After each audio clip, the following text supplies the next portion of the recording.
Have you put it together yet that the reason we call the word cheating is because on a subconscious level, we've all agreed to the fact that relationships, dating, and social dynamics in general between men and women is a game? Have you really put that together yet? Think about it. We call the people who understand the rules of engagement between men and women having game. We refer to them as having game, right? We call the people, the men especially, who are good at manipulating and bending those rules players. And then we call the people who are willing to employ underhanded tactics in winning the game cheaters.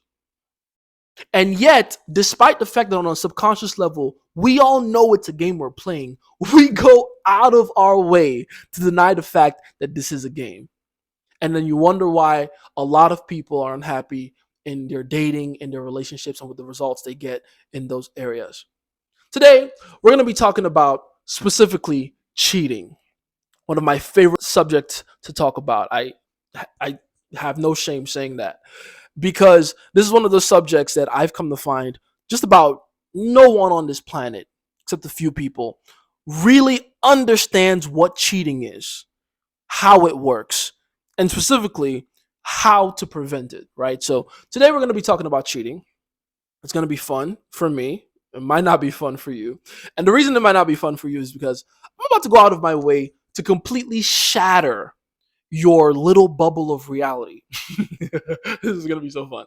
I'm about to completely destroy the pillars that hold up whatever belief system you have around how relationships work fundamentally and why cheating happens, right? If you think that the solution to never getting cheated on again is to go and find a loyal girl, oh, you sweet summer child, I'm about to explain to you just how many forces are working against you whenever you subconsciously ask the universe for a loyal woman or a loyal girlfriend or a loyal wife.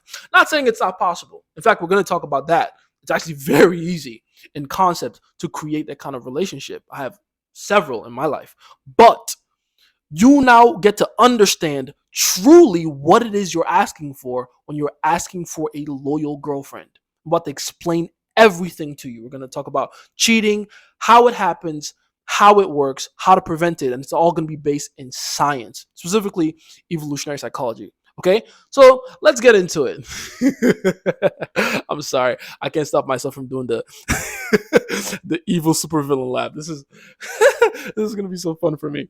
All right, let's get this. This is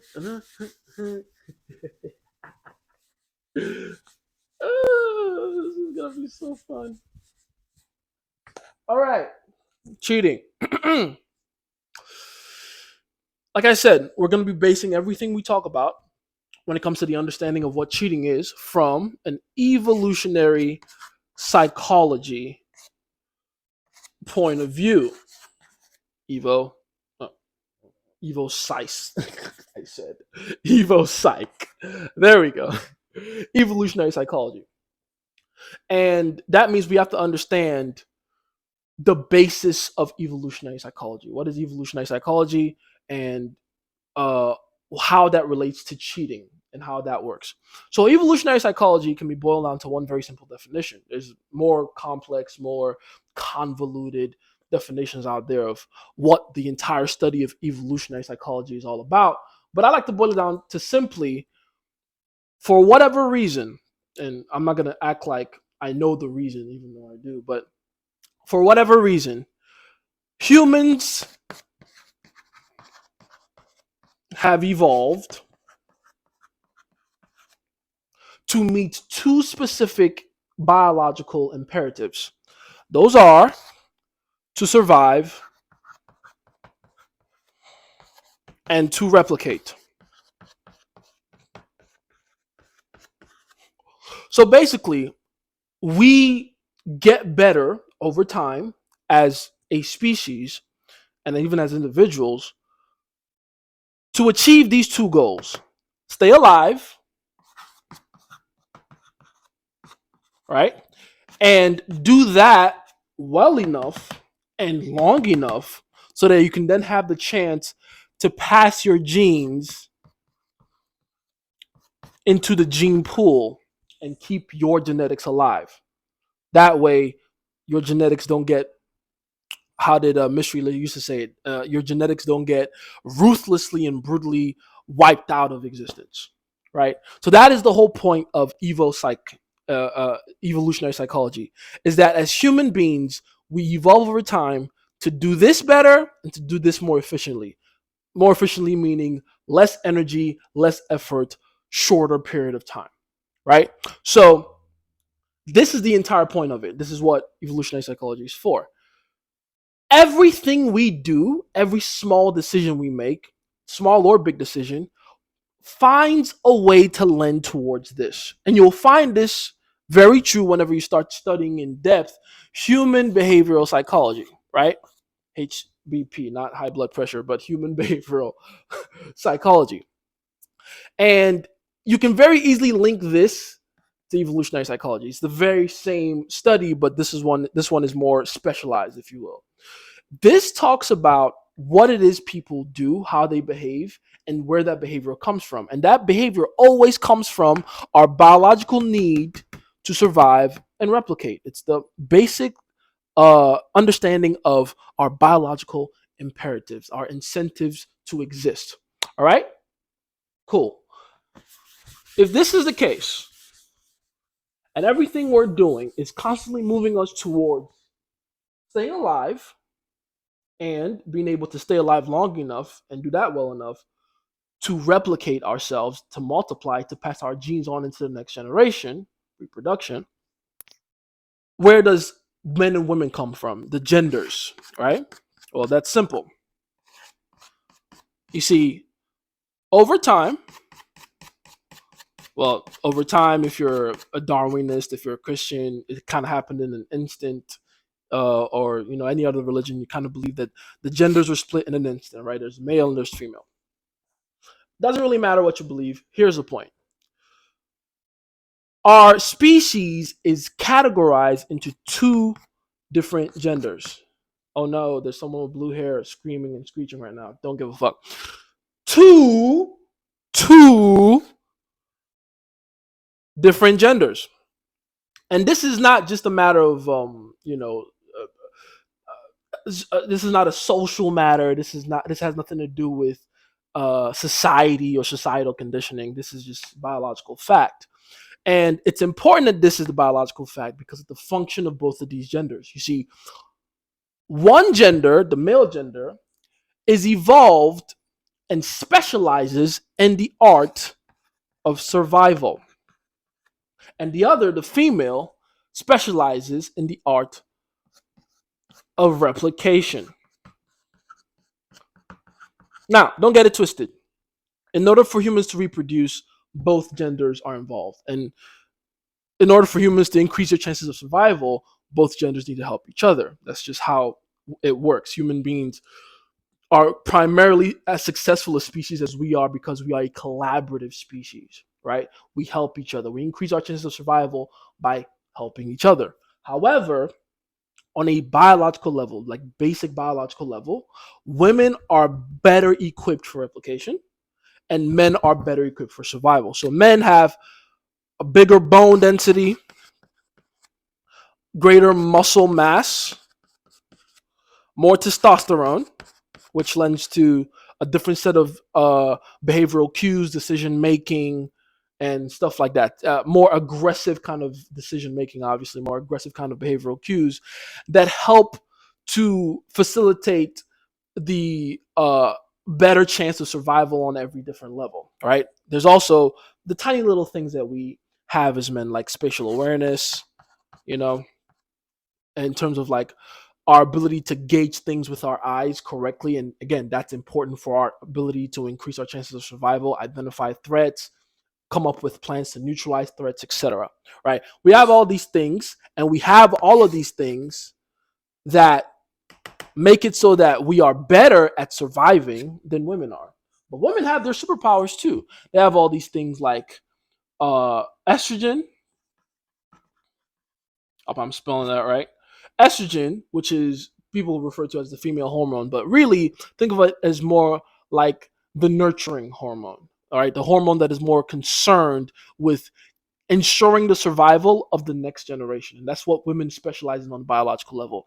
They have wombs, right? Baby's got to go somewhere. Baby's got to be carried somewhere for 9 months, get the nutrients from the mother, and be born into the world as a healthy baby boy or girl, right? The women have, again, there's nurturing energy in general. Women have different kind of ocular powers that don't specialize just for survival or optimize for survival like men have, but mostly for nurturing, right? Women are more sensitive to subtle changes in the environment than men are, far more. It's like a superpower levels of, self and surrounding awareness, right? And again, that's so that they can make sure that they identify threats in the environment to keep their offspring alive. So women are far better equipped on a biological level for offspring, right? So you can see from everything I've talked about here so far, there's a weird biological division of labor. Men deal with survival, women deal with replication, right? Okay. This is where we get our S and R values, survival and replication. S, the N is just and, right? S and R, survival and replication. Now, if this is the case, and men are better equipped for survival, and women are better equipped for replication, well, how does this look when they get together? Well, it's very simple. Let's get this one. There we go. So we got a man here, we got a woman here. For some reason, her head is bigger. Give her a nice hair. Give her some curls in there. For some reason, she has straight and curly hair. Bitch probably crazy, If she has two different kinds of hair, straight and curly, that bitch crazy. I'll give her a mini skirt, a very short mini skirt, because her dad didn't love her. He wasn't there. And we'll give the man some muscles, right? Because here's a V taper and a six pack. Sure. Actually, let's give him some nice hair. Nah, fuck that. We'll give him some Chucky hair from Rugrats. Perfect. Nice and spiky. So when a man and a woman are in a relationship, the relationship essentially becomes, some people would say, symbiotic. Or I don't know if I would go with that word in particular. Let's just say mutually beneficial. Mutually benefits from each other, because our relationships are based on a transaction that's going on between the man and the woman. The man is providing the woman with his survival value, his ability to keep both of them and her offspring alive. And she, in turn, is giving him the chance to replicate, as in to pass his genes on into the next generation. Every relationship, every date you ever been on, every marriage out there that's happening is based on a biological level, on a deep rooted evolutionary level, on this principle here, that there is value being exchanged. Don't forget, we're dealing with human beings. We're both incentive based creatures, right? So we don't just do stuff for no reason, and we definitely don't do stuff for charity just because. There's no such thing, as much as we like to believe that's the case, as a woman that's dating a man just because, or for no reason, or without any benefit of her own, and vice versa, right? It's not like it's women that are evil or men that are evil. It's just the creature we are, and that's a good thing. That's okay, right? If we weren't that concerned about, you know, um, exchanging value and extracting value from others and giving people value in exchange for value in return, we wouldn't be as successful a species as we are today. We are 8 billion people on this planet. We are the most successful mammal, right? Of all time. Of all time. We made it through all the odds, and we used, our ability to collaborate and our intelligence to wipe the competition and carve out our own space on this spinning rock. The reason for that is precisely because of this particular system here. So it's a good thing. Don't think about it as a bad thing, right? Now, that's what's going on. This is what's going on in every relationship on a deep level. Here's the thing, though. Here's the thing. What happens if, for whatever reason, one of these parties, right, stops providing the value to the other party that they're supposed to? Well, that's where things get a little complicated because that means one party or the other. Oh, I gotta sharpen this. That means one party or the other is now officially unsatisfied. Give me a second. Sharpening my pencils. Sharpening my pencils. There we go. Much better. All right. That means one or more of these parties are unhappy. And if you have one party that's unhappy or another party or both parties unhappy, a few possibilities are there, right? The first thing is this transaction is over, right? Between the two of them. Doesn't need to happen anymore. Doesn't need to exist. If the woman feels like she's no longer gaining any survival value from the man, what's the point of continuing to give him her replication value or give him access to her replication value for nothing in return? Again, it's all incentive based. This ain't free. Same thing with the man, right? And got to be honest with yourself as a man, right? When have you ever been in a relationship where you're with a girl that for whatever reason you stop liking a little bit over time? It's happened. It's happened before. If it hasn't happened to you yet, I promise you it will. It's a kind of event happens to every man. Because at some point, your biology begins to tell you, hey, we're not gaining anything from this exchange here. We're giving up our value, right? Our ability to keep her alive longer and all the things that looks like in this day and age, right? Whether it's, her feeling safe around you, her feeling like you're a good leader, charismatic, interesting, you got a good build, all these things that make her feel safe and protected. Why would you keep giving up all those values if you feel like you're not getting as much or more in return? Oh, I almost forgot to mention that part. Don't forget, this is human beings we're talking about. We're greedy. Not only do we have an incentive-based nature, we're also greedy, which means we usually want more than we give. It's not a good deal unless we believe we're getting more in exchange for what we're giving up. It's not a good investment until then, right? So, and that again, it's not because we're bad. It's not because we're fundamentally evil.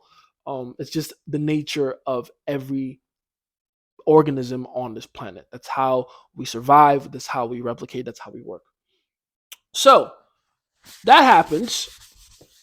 Parties are now unhappy in this transaction, in this relationship.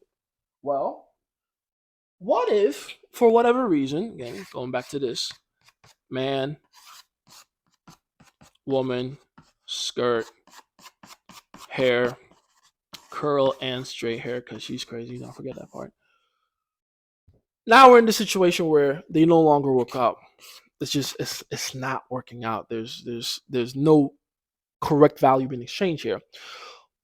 One of the possibilities that can happen is cheating. This is where cheating comes in. And what exactly is cheating? Cheating is simply looking at it from the point of view of this is all one giant game, right? Just simply just another strategy that is employed in the game. That's pretty much it. Think about it like this. Let me backtrack a little bit. Maybe I went a little too far ahead. Let me explain this. You got a man and a woman in a relationship of some kind. Whether it's in caveman days or in modern day relationships, they're all based on the same thing. S and R value, the exchange of that, survival and replication. For whatever reason, let's say in this case, the woman doesn't feel like she's getting as much survival value as she's giving up replication value to the man. Well, she can leave the situation and go find another man, another candidate, right? She's hot, she's highly desirable. Right. You do realize when we call a woman hot or beautiful or attractive, what we're really saying is she's high in replication value, right? That's really what we're saying. So she's hot, she's high in replication value, highly desirable, which means as a result, she has all these options. She can go and she's now free to go and find another prospect, right? Well, Here's the thing. That means she now has to leave the comfort of this relationship to do it. And even though she feels like she's not getting as much survival value for in exchange for her replication value, she's still getting some value out of it. She's still getting some benefit. She's still getting the benefit of someone that's looking after her, maybe her offspring if they're available, if they're there. She's still looking at someone or looking at the possibility of someone being able to throw themselves in front of the bullet that's coming for her, figuratively speaking, right? So, on an evolutionary level, it doesn't really benefit her to just leave, to go and start sifting through options. It doesn't really make sense. Really, think about this. It doesn't make sense. Why would she leave the comfort of a relationship to go and be alone looking for options when she can go with another option, which is just stay in this relationship, right? Stay in the comfort and the confines of this built in transaction, and then go and find another prospect at the same time, unbeknownst to the person she's still in a deal, a transaction, a contract with. That is what cheating is. That is cheating. See, cheating is really just, you could call it an underhand strategy, but it's really just a way to circumvent letting go of SNR value so that you don't, right? It's especially used by women as a way to not let go of the value that they're getting from their partner. Now, there's a reason I pointed out the fact that men provide primarily survival value and women provide primarily replication value, because that also lends into the way cheating happens for both these genders. It happens very differently. Let me explain.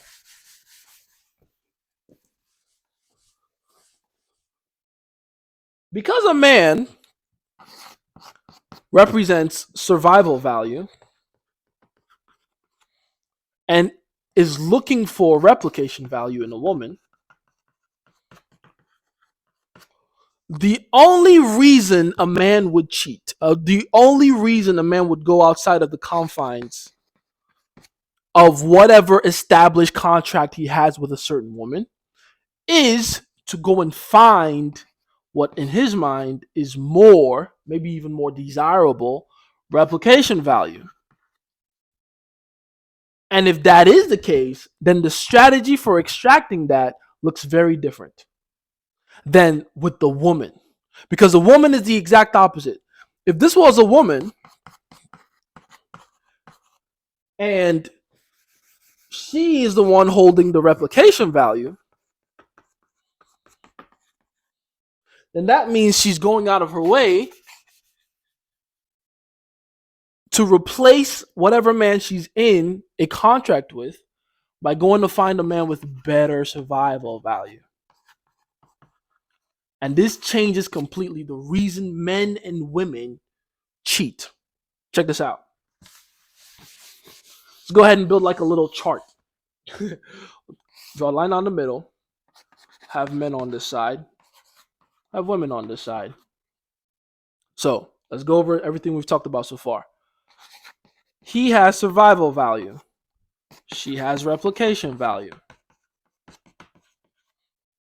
He wants replication value. She wants survival value. Right? If that is the case, that means his primary goal is to replicate or increase his chances of replication with as many women as possible. Don't forget the biological restraints of women versus men. A man can get multiple women pregnant on the same day. In fact, within this exact 24 hours. Men don't have to go through a gestation period. Men don't have to carry a baby in their womb for 9 months. Men don't have to be as cognizant of the partners they pick in the opposite sex when it comes to creating, life when it comes to replication. Why? Because there we go, much better. Because men fulfill their biological imperative and fulfill that biological imperative of replication the moment they can achieve intercourse. As far as biology goes, and really understand this as a man, as far as as far as biology and evolution goes, you've already won the moment you hit. That's why still hit though is the ultimate victory lap. Like there's no, nothing can come before that, nothing can come after that. It's the ultimate period, full stop. Because according to biology, a man has done his job completely once insemination takes place. A woman, on the other hand, is a little different. Once they pick a partner, their goal is to look out for a partner that will actually help them and their offspring survive even after insemination has happened. Insemination, again, the gestation period, childbirth, now the child rearing, which is just a fancy way to say keeping the kid alive.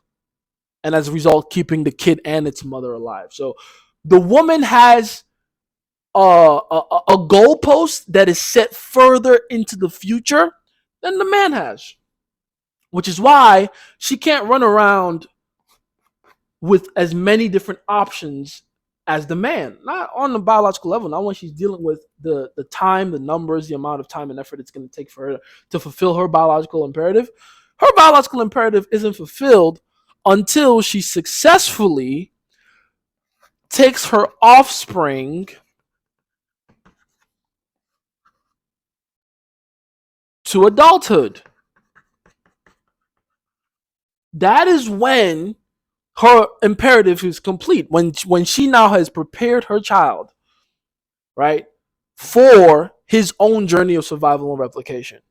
That is when her job is done, and that could be years into the future. Versus the man that essentially was job done already the moment he busted a nut.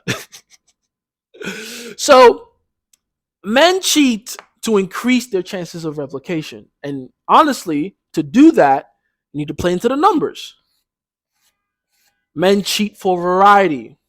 Women, on the other hand, if they are going to cheat, they're going to do it to increase their chances of survival and the chances of survival of their offspring, which means they cheat primarily to replace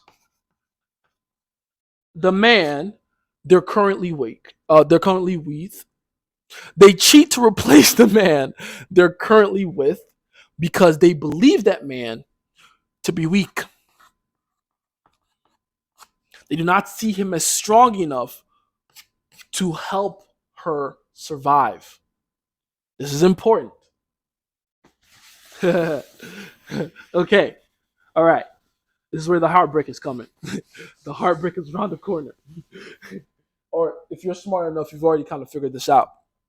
But if everything I've said so far tracks, and men cheat for very different reasons than women do, and men cheat for variety, because all he has to do is bust a nut in another woman outside of the one he's contracted to, and cheating successful.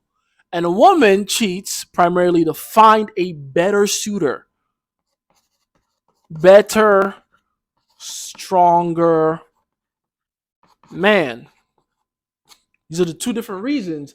If those are the two different reasons, different priorities, that also means that the way they go about cheating looks very different. The reason they cheat for is different. The way they go about cheating is very different. For the men, it's kind of simple. If variety is the ultimate goal, then it's just a numbers game. The more, the better.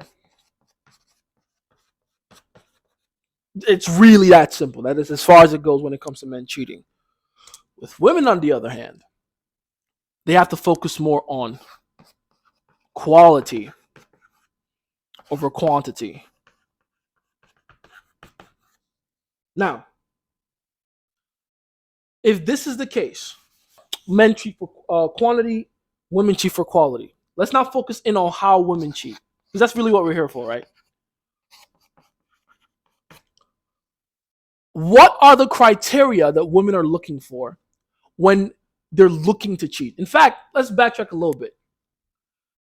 What happens in a woman's mind when she brings herself to believe that the man that she's currently in a relationship of any kind with is not strong enough and as a result needs to be replaced? Well, it's rather simple. The man has to be weak. That man has to be manipulatable because in this contest, in this context, I mean, that is what being weak as a man means to a woman. He needs to be a pushover, too nice, accommodating.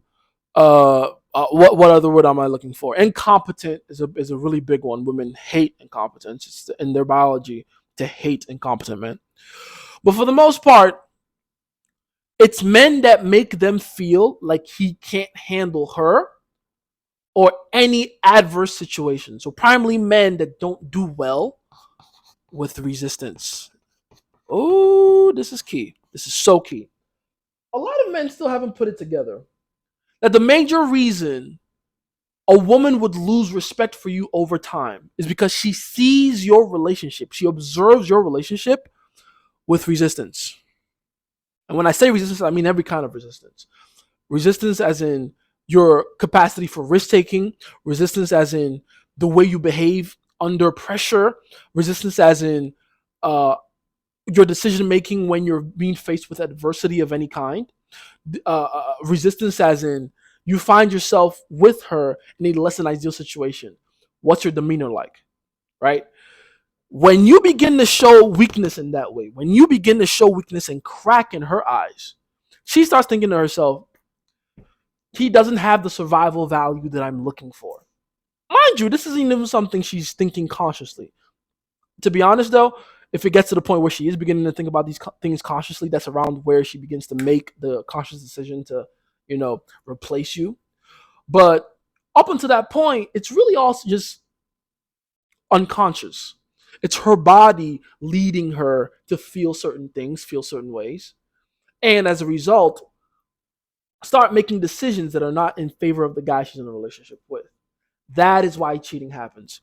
Women cheat because they are safety oriented creatures who no longer feel safe in the relationship. That's it. Not because they're not loyal, not because they're evil, not even primarily because they lack discipline, which could be part of it. Yeah, it's usually part of it, in fact. But that is not the main reason women cheat. Women cheat primarily because they do not feel safe. That is when they begin to look for a replacement. That is when they begin to look for men that they believe can get rid of the guy they're currently with and make her feel safer than he could. That's why cheating happens. That is why women primarily cheat.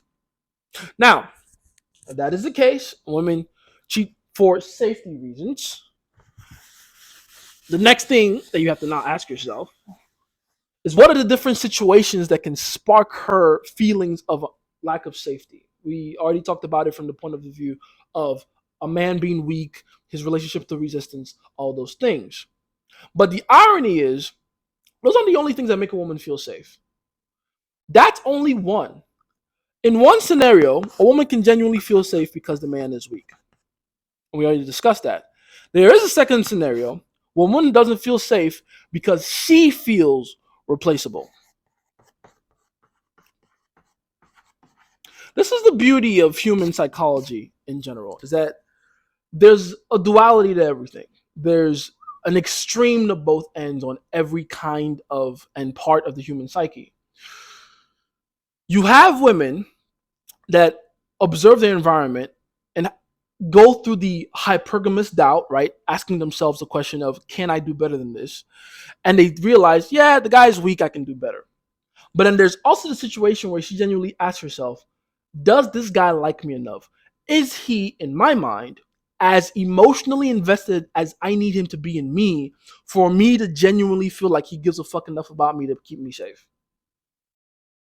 That's the other side of the coin. And that is not as common a scenario for cheating, but it's just as possible. I would say, leaving a man or cheating on a man because he's weak would be 80% of the time, right? But this is still possible, and it's about 20% of the time. A woman leaving a man because she genuinely feels like, you know what, this guy has too many options. This guy has too many viable options in other women. This guy knows what he's doing. He knows how to play the game. He has a lot of survival value that he can offer to so many different women, not just me. I don't know if I can cut it. I don't know if I have the ability to compete effectively with other women that also want a piece of him, that also want to extract survival value from him. See, so it's either she doesn't feel safe because she feels like she needs to replace the man, or she doesn't feel safe because she feels like the man can replace her. Haha. Voila. And just like that, I've broken a lot of hearts. Because a lot of men would like to believe that cheating happens because of some kind of a flaw in character of the woman. This is a big misconception. Cheating is not a flaw in character. Cheating is not something fundamentally wrong with the woman or a woman's inability to abide by her own word or keep her own promises or hold herself accountable. Cheating simply happens because she doesn't feel safe. She doesn't feel centered. Is she cheating because she thinks of you as weak and she's looking to replace you, or does she think of you as too strong, in essence, and she thinks of herself as too replaceable to you? The reason for her cheating will determine how you move forward. Now let's look at the symptoms though. If you have a woman that's disrespecting you, a woman that doesn't take you seriously, a woman that thinks less of you, a woman that is very comfortable in not complying to you, not obeying you, you're dealing with a woman that thinks of you as less than her. All right. And the symptoms go beyond just these. It could be the smaller things like saying things under her breath. It could be making snide remarks, gossiping about you. The way she treats you in public is also very important, right? Pay a lot of attention to that. The way she treats you in public will tell you a lot about how she feels about you in private, right? On the other hand, you have a woman that's constantly seeking reassurance from you. You have a woman that's always wanting more out of you, seeking more emotional investment from you, and maybe even to the point where she's complaining that she's not getting enough emotional investment from you, always trying to drag more time and attention out of you, right? And maybe it's even to the point where she's trying to make you jealous. This is a big one. A lot of men think of a woman making you jealous as a bad thing. It's a great thing. When a woman's trying to make you jealous, it means that she herself is jealous. That's why they're doing it. Like, women primarily are a reactive creature. They're reactionary in nature. So if she's doing something, it's because she sees that it's working on her. So she's trying to replicate it in a way so that she can again get the same reaction out of you. That's really the logic there. That's why a lot of women, if it looks like a lot of women are trying their best to do their best impression of men, it's because they literally are. That's really what's going on. But anyway, depending on the symptoms, you go about solving these very differently. With this one, if she does end up trying to leave you because you're not giving her enough reassurance, you're not giving her enough emotional investment, she doesn't feel like she's getting enough time and attention, she's trying to make you jealous, it's just not working, right? All you have to do to solve this problem is just be like, stop, silly bitch. And as goofy as that sounds, I'm not even kidding. Stop, silly bitch. Like, what are you doing? You don't want that guy. You don't care about the other guy. In fact, if anything, she's doing it because she's trying to get more of your attention. Don't pay attention to that. Let that go. And be like, listen, don't worry about it. I'm going to actually don't say don't worry about it. Be more like, you're going to serve punishment for doing something like that. But there's a path to salvation for this type of girl. And I really need to, I feel like, hold on, let me explain this part because a lot of men feel queasy whenever I talk about this. You should never take a girl back if she cheats. You should never take a girl back if she cheats. Yes.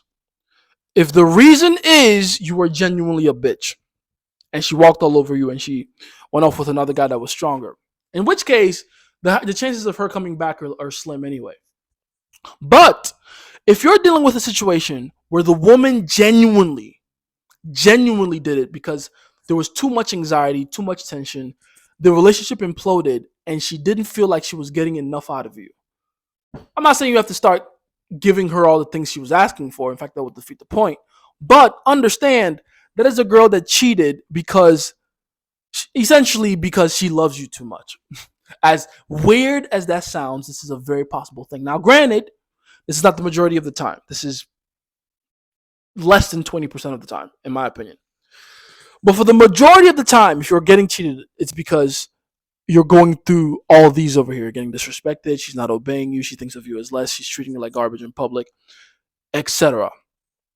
In this case, if at all you have to get her back, you must make sure that she pays the highest of price to come back into your life, or else you'd be inviting back a snake into your den, and you don't want that to happen. All right, just a quick side note to make you understand these things. But back to this, and honestly, the final part of this that I really need to touch on is that the major reason cheating happens is because of a lack of safety on the part of the woman. So, if you must avoid cheating to happen, if you must avoid the possibility of getting cheated on, all you have to do is make sure you're the man that genuinely makes her feel safe. Not too much of the, highly desirable guy that she can't get, not too unattainable, but then at the same time, not so attainable that she begins to disrespect you and not value you. That's really what it comes down to. That is how you avoid getting cheated on. That is what it takes. That is all you really need to know as far as that goes. But I hope for the most part that you understand what cheating is, why it happens, and how to prevent it, right? If you want to go through a few more things in my channel, there's a lot to cover. There's a lot of different topics with regards to how game and dating and relationships and women in general work. Go through the rest of my channel. There's a lot of good, amazing videos you can touch on and cover. And I highly suggest you take as many notes as you can because the more notes, the better your referencing can be and the better you'll get over time. It's been Jason, favorite scientist. That with all this information, what you must.